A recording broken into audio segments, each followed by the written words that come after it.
Par exemple ça. Oui. Alors c'est une sculpture dans le style des Seisbreurs. Alors les Seisbreurs, c'est en breton ça veut dire les 7 frères. C'était un mouvement artistique breton créé le 3 septembre 1923. Ce qui est amusant, c'est que ça fait quasiment un siècle jour pour jour. On est de mémoire, on est le 30 septembre 2023. Et donc il a été créé par des artistes, des sculpteurs, des designers qui avaient pour but de s'inspirer de l'histoire de la Bretagne, de la tradition de la Bretagne, dans un style futuriste. Et donc c'est un style art déco avec des lignes droites et des motifs géométriques. Et des motifs qui rappellent les motifs celtes, notamment les manuscrits enluminés irlandais, les arabesques, les enroulements qu'on voit sur les livres, des mouvements géométriques, des frises géométriques. Ça c'est vraiment art déco. Ça c'est un mouvement typique de Jeanne Malivelle, qui est la femme fondatrice du mouvement des Seisbreurs.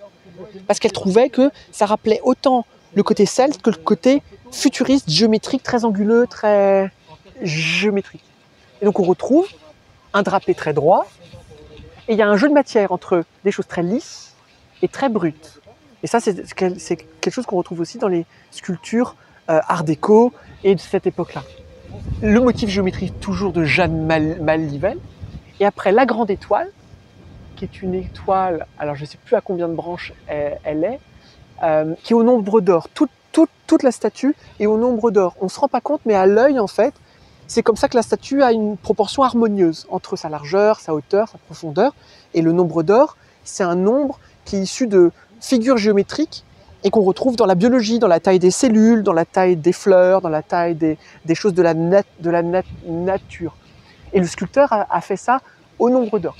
Alors le visage est un visage d'homme un peu âgé. On ne sait pas trop parce que Saint Daniel, on ne sait pas trop l'âge qu'il avait. On sait qu'il a été jeté dans la fosse aux lions, que les lions ne l'ont pas dévoré, mais on ne sait pas trop sa vie. Donc on a fait un vieillard parce que c'est un saint, c'est un peu voilà. Dieu est mon juge parce que Daniel, Yel en hébreu, c'est Dieu. Et la signification de Daniel, c'est Dieu est juge parce que il a été gracié en quelque sorte par le miracle de ne pas avoir été bouffé par des lions affamés qui étaient dans une fosse. Donc c'est la signification du nom et c'est la signification française qui est un peu une devise. Donc voilà. Et l'autre côté, alors là c'est amusant parce que ça c'est la trace de la baramine pour défaire le bloc. C'est-à-dire que quand c'est dans la carrière, pour détacher le bloc de la carrière, on perce avec une foreuse. Avant, on mettait des coins en bois, on mettait de l'eau et ça gonflait et ça éclatait la roche. Et aujourd'hui, on met des baramines, on met de l'explosif et ça éclate le bloc. Donc c'est l'un des traits de baramine qui reste. Les baramines, c'est à la main tout ça? Non. Ils forent avec une foreuse et après ils mettent un petit explosif, ils mettent une mèche, ils partent en courant et le truc explose. Et là, il y en avait tous sur là, mais on les a enlevés parce qu'on trouvait que c'était plus beau de ne pas les garder. Et alors ici, on s'est dit, l'histoire de Daniel dans la fosse aux lions. Daniel dans la fosse aux lions, il a été gracié, je crois, au 6e siècle avant Jésus-Christ. Et ça, c'est pré-chrétien. Sur des monuments préhistoriques du golfe du Morbihan, il y a ce qu'on appelle des digitations. C'est des mouvements qui rappellent les empreintes digitales. C'est pour ça qu'on dit des digitations. Mais on ne sait pas trop ce que ça représente. À Gavrinis, il y en a il y a un cairn dans le golfe du Morbihan. On dit que c'est le néolithique, ça peut être encore plus ancien, on ne sait pas. Et en haut, c'est le lion, avec sa crinière.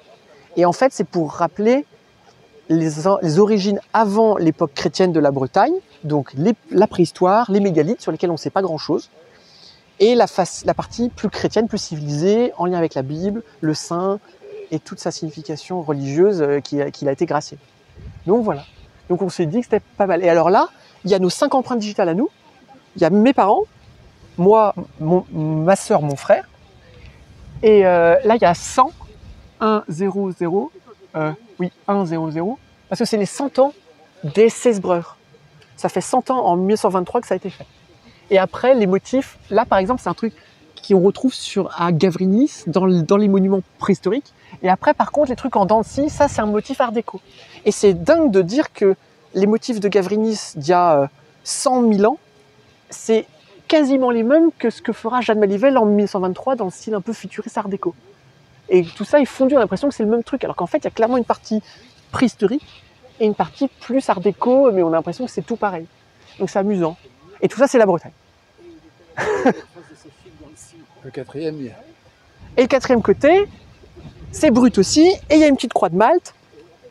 Ça, c'est ma mère qui voulait absolument qu'on mette une croix de Malte. Alors, on a mis une petite croix de Malte discrète.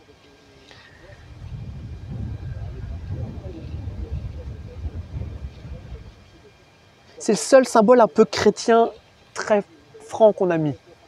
Sinon, le reste, c'est... Voilà.